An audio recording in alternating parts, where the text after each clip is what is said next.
is one allowed to eat or drink from food that was prepared from a pot or utensils without tevilah? Say, for example, there's a water kettle owned by a Jew in the office that may be suspected not to have been Toveled, or maybe you know for sure something has not been Toveled.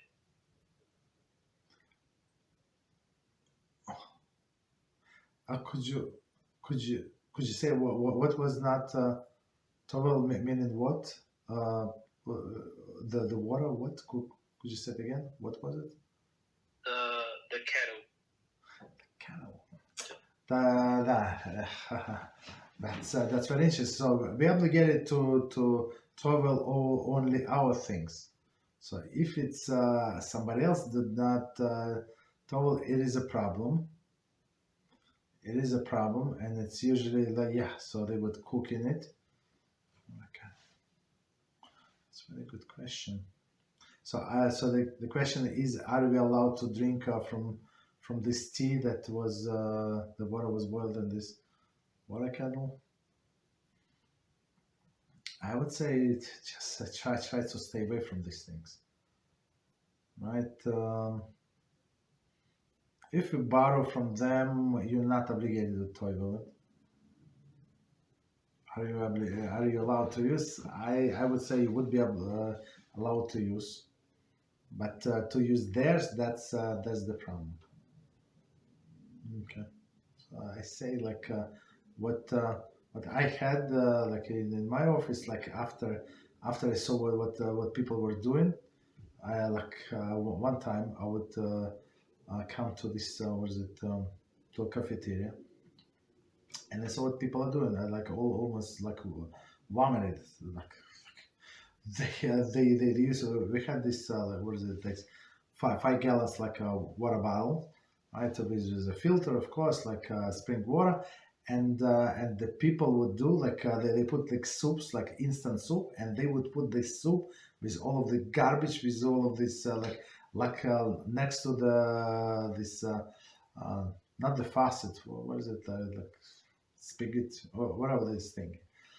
You understand? So all of this evaporation would go up for sure. You understand? So like after some times I understand that I cannot even drink coffee from there.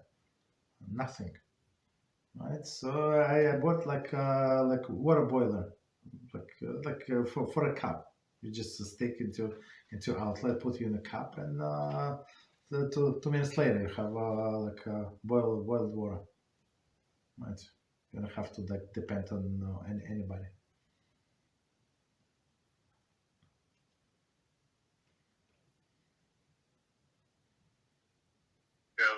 You're welcome. Says, what if the workforce is predominantly Jewish? Oh, if it's predominantly Jewish, so yeah, it would be the different story. It would be different story. It would be allowed. So there's a story that came out many years ago. So like on a plane when you fly, right? So they say, well, what is the safe food? Safe food is like without HaShem. Is a coffee, like black coffee. So what can we go wrong with the black coffee? Then you ask for black. She puts it into this disposable cup, right? And she gives you sugar like in the packets. You cannot creamer. I would not get it from there, but sometimes it's a packaged creamer, like in individual creamer. So you can take creamer. So for many years they say, yeah. So what can go like in a black coffee? What can be wrong? It's water and the beans. Stop it. Until one of our great rabbis, he was traveling right from New York to Israel, and there was stewardess. She asked him, but she said, maybe like I mean, she's in Judaism, maybe I won't convert. So they had some conversation, and she said, and he asked you, probably you got tired of this airplane food because it's like I don't know why they do like that, but this was on airplane in like most airlines disgusting, like tastes like I don't know, cardboard or something. Like I'm talking like myself, tasteless or like some poor taste. It's very artificial taste. And so that's what he asked her. She said no. She said yes, you're right. We don't eat this food. And she said, but yeah, we cooked our own food. We said, oh yeah, well, what did you cook? Like to continue small conversation. And she said, I cook hot dogs, and I brought my yam, like this sweet potato, and I cooked it also, and something like that. And he said, you have a microwave, or how do you cook? She said, no, in a tea kettle, in this kettle, right, where they serve the coffee. Understand? So she would cook these hot dogs, non-kosher hot dogs, and then just wash it a little with a soap or without soap, and you have such a strong taste of coffee. Like, who cares about hot dogs? Understand? So when this story came out, of course he was shocked. He thanked you profusely for such amazing information, and he shared it around. Right? So just because it's coffee, just it's because it's black without like regular black, meaning like, like in my company where I used to work, people were crazy. So meaning what? The secretary would order, it was like 25 different like flavors of coffee, and many it's like I would like to just to read it. It's unbelievable, like how many like flavors do you need, like and it's very interesting, right? And the most like interesting thing about all the flavors of coffee was, you would not believe, many people would come, like I would wash my whatever things in the kitchen, and somebody would come and look at this flavor, check, put it back, and would go downstairs and buy coffee from a truck, this regular coffee. Even though there was regular coffee, but people like because of too many choices, they could not make mind what to drink. It was like unbelievable. You understand? So, and I think because people have so many choices, and some people ask me, what website, what Torah lecture you recommended to listen? I say, did you finish with all lectures on our channel? I said, no, I'm watching only like shorts. Okay, so maybe you should start with something more substantial than the shorts. Yeah. You understand? And so people have so many choices. They jump from one to another, and they cannot choose. They cannot stop. At the end of the day, they know exactly zero, and I do not exaggerate. Exactly zero, they know, and they still cannot make their choice. What coffee to drink. Several people I saw with my own eyes, they would to try to make their decision, could not, and would go down. This guy like a coffee truck. They say bagels, this and that. He has only one type of coffee. What? Regular. They would pay, I don't know, a lot of money. You can have for free, and you can get a regular. Okay, up to you. Very interesting. Okay, what else? Thank you, Rabbi. You're welcome. Just go to Lab. Does it make a difference if it is owned by a Jew, meaning the water kettle by a non-Jew? Sorry. Does it make a difference if it's owned by a non-Jew? In regards of the water kettle thing. Yeah, I think it's said about the story about the stewardess, right? She was she can cook whatever she wants there. You understand? She's that does not have to give us any accountings. So that's dangerous for sure. So whatever the utensil for non-Jews, like by default, it is treif. So right. So for example, we just bought something used, like used utensil on the website, right? And but since they're metal, we can always kosher it, no problem, use it. I mean, of course, you don't know who you buy it from Jews, not just, just from individuals, right? But we always can kosher. So, but otherwise, I would not eat like people's houses if I'm not sure that they would tovel in the mikveh. So, like all of them, like many modern people or new people, new balchua who never learned. So many people just so you know, they say that the balchua, like balchua, it's a big compliment. I think it's a big achievement. It means that you're in charge. You're Baal, meaning you're master of your teshuvah. That's what could be better.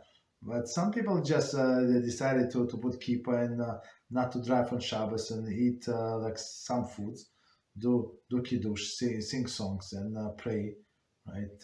Sometimes, right? And that's it. They would not learn the laws, and especially to tevila. I mean, so that's dangerous. So I would not eat in like nowhere. Okay.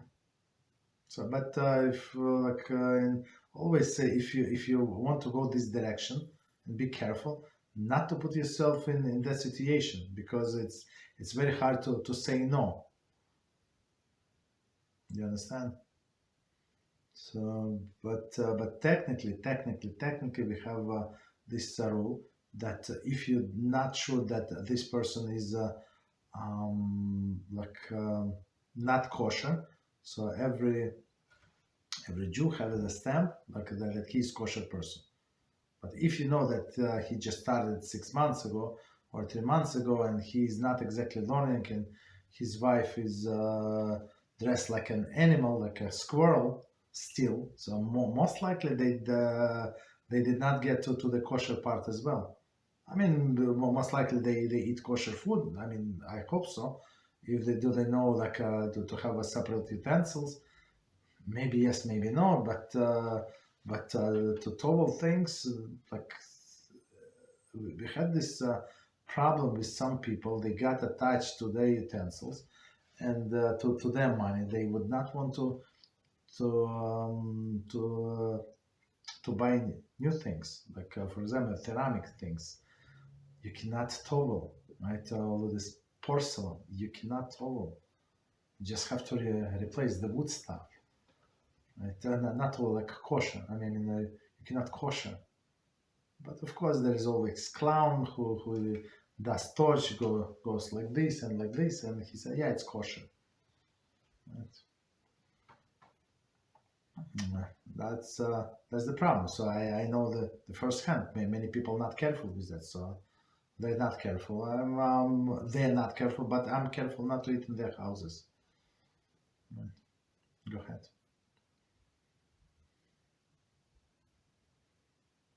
Hey, Rabbi. You're welcome.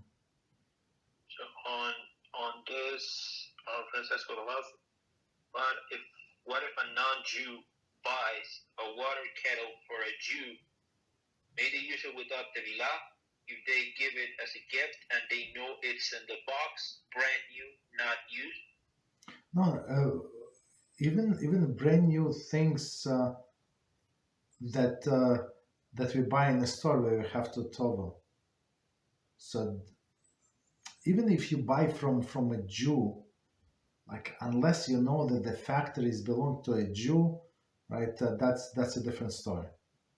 Right? Even the workers are non-Jewish, so there is still always as always two opinions, but at least you have a choice, like chances. But if it's like from a non-Jew, if he bought it from a Jewish store, it's his. That's it. This utensil belongs to non-Jew, and he's or he or she is an owner, and you get it from the owner. That's it. So like you have to tell them, even it's packaged, never opened.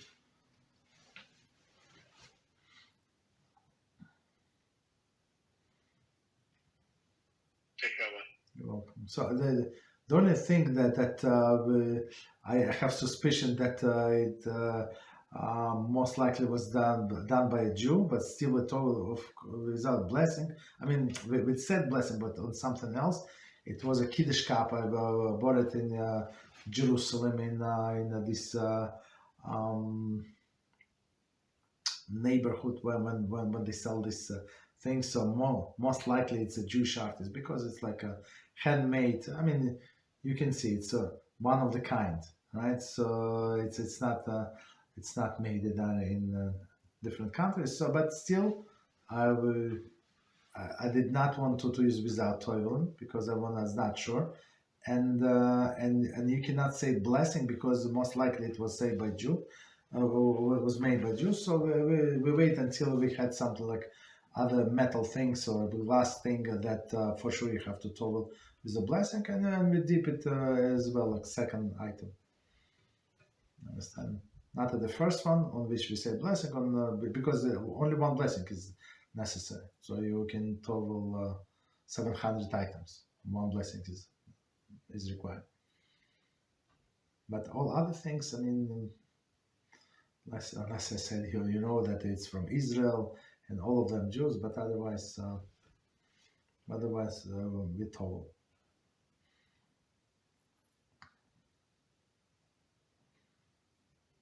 Thank you, Rabbi. You're welcome.